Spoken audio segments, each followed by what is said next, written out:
আমাদের সবচেয়ে নিকটতম সোলার সিস্টেম প্রক্সিমা সেন্টুরি, যেখানে এমন একটি প্ল্যানেট রয়েছে যেটি পৃথিবীর মতন তারার হ্যাবিটেবল জোনে অবস্থিত, আর ভবিষ্যতে মানুষ এখানে বসবাস শুরু করতেও পারে।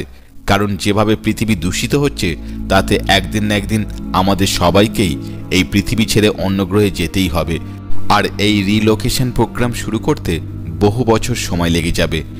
একটি নতুন বাসভূমিতে পৌঁছাতে বহু প্রজন্ম কেটে যাবে। আর প্রক্সিমা সেন্টুরি বি পৃথিবীর নিকটতম সোলার সিস্টেমের এমন এক গ্রহ যেটি বসবাসযোগ্য। এখানকার তাপমাত্রা মানবজাতির পক্ষে অনুকূল, আর এখানে শ্বাস নেওয়ার মতন অ্যাটমসফিয়ারও থাকতে পারে। শুধু প্রয়োজন আমাদের এখানে পৌঁছানো। জানেন আমাদের এই সফর কত লম্বা হবে? সেখানে মানবজাতি গড়ে তুলতে প্রথম কতজন মানুষকে পাঠাতে হবে? আর আমরা যা ভাবছি তা যদি না হয়, সেখানে গিয়ে দেখলাম মানুষের বসবাসের একেবারেই অনুপযুক্ত, তখন কি হবে? ভিডিও শুরু করার আগে একটা লাইক আর আমাদের এই চ্যানেলটি সাবস্ক্রাইব করতে ভুলবেন না, কারণ আজকের ভিডিওটি খুবই রোমাঞ্চকর হতে চলেছে। হ্যালো বন্ধুরা, welcome back to our channel mysterious episode Bangla.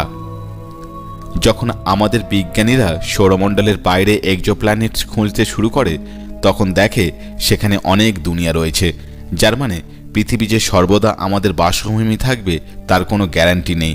যখন 5 বিলিয়ন বছর পর আমাদের সূর্য পৃথিবীকে একেবারে গিলে ফেলবে, তখন এখান থেকে জীবন দেওয়ার কোনো প্রয়োজন নেই।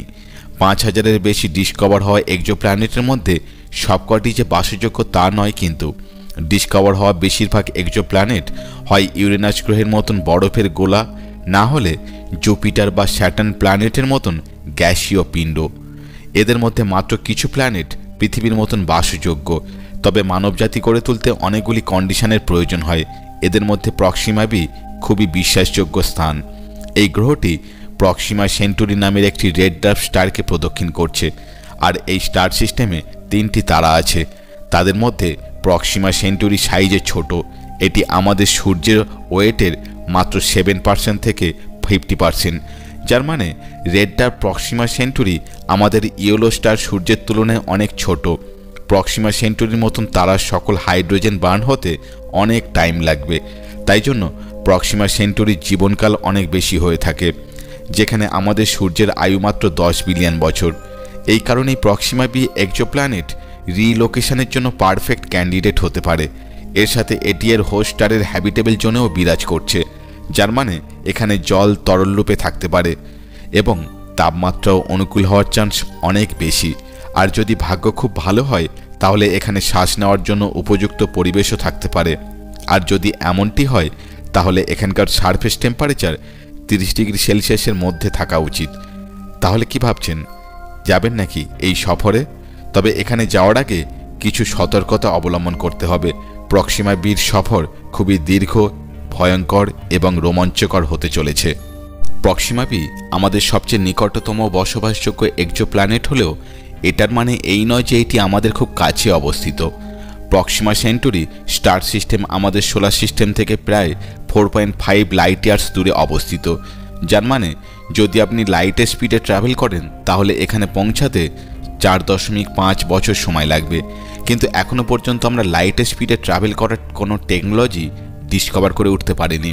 আর বর্তমানে আমাদের সবচেয়ে দ্রুততম স্পেসক্রাফটে করে এখানে পৌঁছাতে সময় লাগবে প্রায় 1,65,000 বছর। এই সফরকালে বহু মানুষের জন্ম হবে, আবার মৃত্যুও হবে। এদের মধ্যে কিছু মানুষ কখনো পৃথিবীকে দেখতে পাবে না, আবার কিছু মানুষ কখনো প্রক্সিমা বিকে দেখতে পাবে না। তারা শুধুমাত্র স্পেসক্রাফটের মধ্যেই সমগ্র জীবনকাল কাটিয়ে দেবে আর স্পেসেই মারা যাবে। এখন প্রশ্ন হলো, এই মিশনে মিনিমাম কতজনকে পাঠানো উচিত? রিসার্চ অনুসারে 98 জন মানুষ যথেষ্ট, আর তাদের বংশধর এত ধরনের জেনেটিক ভিন্নতা নিয়ে পৌঁছাবে যে সেখানে একটি পুরো গ্রহের মানব বসতি গড়ে তোলা সম্ভব হবে। এই রিপোর্ট সেখানে ঘটা মানবজাতির জন্ম মৃত্যুর রেশিওকে মাথায় রেখে বানানো হয়েছে। এই মিশনের সফরকারী মানুষ কোনো নর্মাল স্পেসক্রাফটের চেয়ে দ্রুতগামী মহাকাশযানে ট্রাভেল করবে, আর এই মহাকাশযানটি যাত্রী নিয়ে সেখানে পৌঁছাতে প্রায় 6300 বছর সময় লেগে যাবে। তবে এই দীর্ঘ সময়কালের কথা শুনে চমকানোর কিছু নেই, কারণ লাগাতার আমাদের টেকনোলজি এবং সায়েন্স ডেভেলপ করছে। আর বর্তমানে ব্রেক থ্রু ইনিশিয়েটিভ নামের একটি টেকনোলজির উপর সায়েন্টিস্টরা কাজ করছে, এটা জানার জন্য যে আমরা কত দ্রুত আমাদের প্রতিবেশী প্রক্সিমা বি পর্যন্ত পৌঁছাতে পারি। তাদের এই প্রজেক্ট স্টারশট স্পেসক্রাফটের উপর কাজ করছে, যা কেবলমাত্র 20 বছরের মধ্যে আমাদের এই নতুন স্টার সিস্টেমে পৌঁছাতে পারে।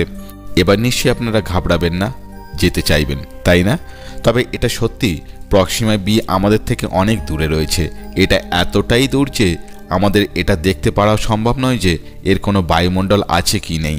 হয়তো আমরা একটি বরফে জমা গ্রহে গিয়ে পৌঁছালাম, যেখানকার সারফেস টেম্পারেচার -40°C, বা হয়তো এখানে কোনো হট অ্যাটমসফিয়ার আছে যার তাপমাত্রা এত বেশি যে এখানে বিনা স্পেস শ্যুটে নামা মানে মৃত্যুর সমান। অক্সিজেন সহ স্পেস শ্যুটের সাথে এখানে নামতে হবে, অথবা প্রক্সিমা বির হোস্ট স্টারের সাথে টাইডেলি লক থাকতে পারে, যার মানে এই গ্রহের একটি অংশ সর্বদাই তারার দিকে থাকবে আর দ্বিতীয় অংশটি সর্বদা অন্ধকারে ঢাকা থাকবে। তবে এই স্পেস জার্নি কিছু অকল্পনীয় সিচুয়েশনে ফেলতে পারে। স্পেসক্রাফটের মতন একটি জিরো গ্র্যাভিটিযুক্ত স্থানে থাকার ফলে এখানে থাকা মহাকাশ যাত্রীদের বোনস এবং মাসেলস ধীরে ধীরে উইক হতে শুরু করবে। শুধু তাই নয়, এর সাথে লাগাতার স্পেস রেডিয়েশনের সম্মুখীন হতে হবে। এদের শরীরে থাকা জীবাণু, রোগ প্রতিরোধকারী সিস্টেম এবং বডি সিস্টেম আমাদের থেকে একদমই আলাদা হবে। এদের বডি ফাংশন পৃথিবী থাকা মানুষের থেকে একদমই আলাদা হবে। এরা প্রাচীন কালচারকে চেঞ্জ করে দিতে পারে। হয়তো তারা কৃষিকাজের টেকনিক ভুলে যাবে, আর হয়তো সেখানে একদম নতুনভাবে সূচনা করলো। আবার এটাও হতে পারে যে তারা পুরো এই মিশন সম্পর্কে চিন্তাধারাই পাল্টে দিল আর তাদের স্পেসক্রাফটকে এক নতুন ডিরেকশনে ঘুরিয়ে দিল। আবার এটাও হতে পারে যে হয়তো তারা পুনরায় পৃথিবীতে ফিরে এলো আর এখানে এসে তারা আক্রমণ করে দিল পৃথিবীবাসীর মতন। তখন কি হবে? তবে এর আগে আমাদেরকে এমন এক স্পেসক্রাফট বানাতে হবে যে যা খুবই অ্যাডভান্স হবে। এরপর সঠিক মহাকাশ যাত্রীদের নির্বাচন করতে হবে। এটা নিশ্চিত করতে হবে যে স্পেসক্রাফটের মধ্যে তাদের প্রয়োজনীয় থাকার এবং পানীয় ব্যবস্থা করতে হবে। এর সাথে আমাদেরকে প্রোপালশন, নেভিগেশন, হাইবারনেশন অর্থাৎ শীতনিদ্রা এবং লাইফ সাপোর্টের জন্য নতুন টেকনিকের সন্ধান করতে হবে। বর্তমানে আমাদের কাছে এমন কোনো টেকনিক নেই যে যাতে জানা যায় যে প্রক্সিমা বি আদৌ বাসযোগ্য কি না। তবে এ তো সময় বলবে। কেমন হবে যদি আমরা আমাদের সোলার সিস্টেমের মধ্যেই কোনো গ্রহকে বাসযোগ্য করে তুলতে পারি? আপনাদের কি মনে হয় আমাদের সোলার সিস্টেমের মধ্যে কোন গ্রহটি মানব বসতি গড়ে তোলার জন্য পারফেক্ট হতে পারে? অবশ্যই কমেন্ট করে জানান। আর ভিডিও ভালো লাগলে একটা লাইক, বন্ধুদের মধ্যে শেয়ার, আর এই ধরনের ভিডিও দেখতে চ্যানেলটি সাবস্ক্রাইব করে পাশে থাকা বেল আইকনটি প্রেস করে অল করে দিন। দেখা হচ্ছে পরবর্তী ভিডিওতে। সঙ্গে থাকুন, সুস্থ থাকুন।